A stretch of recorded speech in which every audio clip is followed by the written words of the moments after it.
I mean, I definitely have times where the last chunk of time, there's been a lot of trauma and intense things in my life where I do go, it takes a lot of, like, where does that desire to want to stay here? A couple of years ago, I didn't know for several months if I had cancer, and there was this, like, oh, if I do, how hard would I choose to fight to stay alive?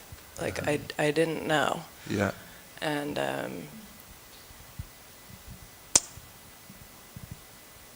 so it's not like I think of ending my life, but I do. What's the emotion that just came up? I was thinking about my nieces and that, like, what are the reasons to stay, like, to live a life, and whose life do I get to touch, you know? And also, like, my niece's aunt committed suicide a couple years ago, and, you know, and I see a lot of suicides in the different communities in the last couple of years, and it's not something I, like, actively think about, but I just feel such grief for people that get left that way. You know, that just feels, I can't imagine that from a close person in my life. So, but I know, like, my mom, who was a 2, she never really wanted to be here either.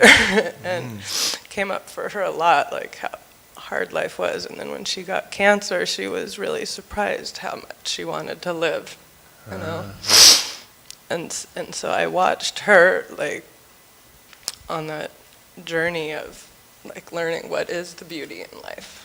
And her last year really transformed me a lot. Why?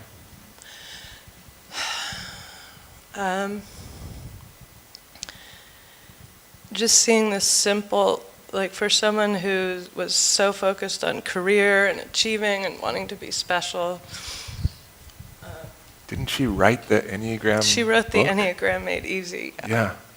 And many other books. I love that book. The Enneagram and the Myers-Briggs, and I helped write all those books. Yeah. And she had this black ring, and she would say, just passing through. Just that was one of her mantras.